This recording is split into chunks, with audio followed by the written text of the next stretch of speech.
I'm Lucy Johnson, a one-time vibrant and beautiful lady who was well trained and loved by her mother.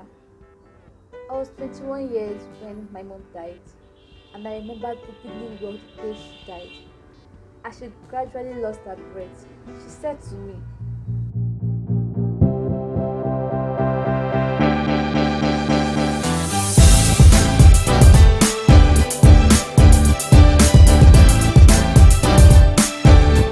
"Welcome back. This is Noon with B." Yeah, you get to hear interesting stories that will entertain you, inspire you, motivate you, and live with lots of lessons.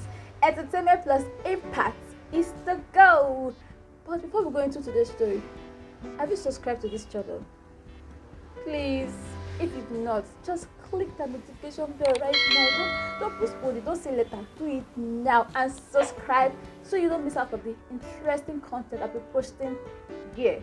Okay, so let's go into today's story. Today's story is titled Lucy's Doom. Lucy is a poor rich lady who lived in regret for killing her mother and was about to lose her life. She cried as she told her stories to the doctors and nurses while on the hospital bed and requested that they tell her story to the world so others can learn from her mistake. This is Lucy's story. I'm Lucy Johnson, a one-time vibrant and beautiful lady who was well trained and loved by her mother. I was 21 years when my mom died, and I remember vividly well the day she died. As she gradually lost her breath, she said to me, "Lucy, pretense is a stone throw to death. It's an offshoot." And while she was still speaking, she started coughing and could not complete her sentence before she died. But then I didn't understand what she meant by all she was saying. But now I do. I got to university at the age of 18. Despite not having much, my mother worked so hard to provide my basic needs and even gave me a small handwriting phone when I told her that I needed it so I could be receiving important information from my classmates.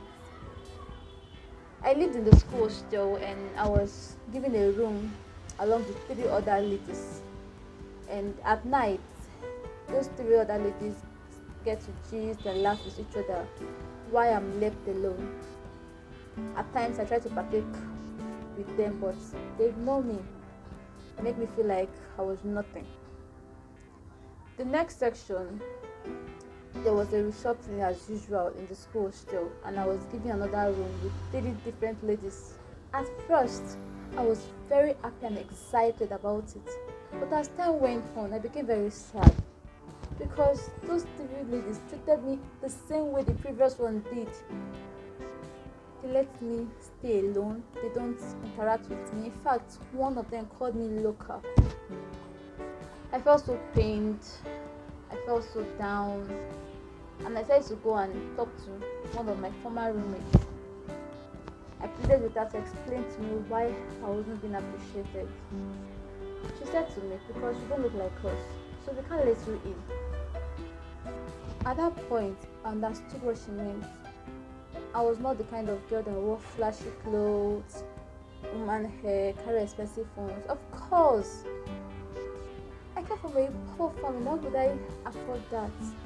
But then I asked her, "What can I do to be like you girls? Because I have only my mom to pick up for me." She laughed and responded, "You don't need to have everything to be like us. You simply need to know the act of packaging. We go outside, we rent clothes, wear them, flaunt them on social media. Automatically, people see us as big girls and we act like one." She said so many other things, and after that day, we became close.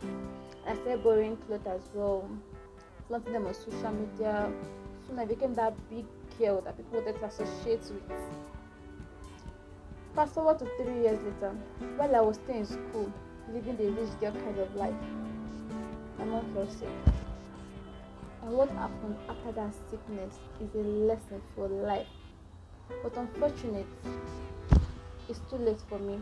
but I want others to learn from it, and that's why I'm telling the story. And yeah, I put a pause to the story to be continued tomorrow. If you've not subscribed, click that notification bell right now so you can be notified when I post the second part tomorrow. And don't forget to give this video a thumbs up, like it, and also tell me, what do you think of Lucy at this point? Do you think those roommates did the right thing? Do you think the previous one gave her the right advice? And guess what happened next? That she wants you to learn from. Say it to me in the comment box. See you tomorrow. Love you.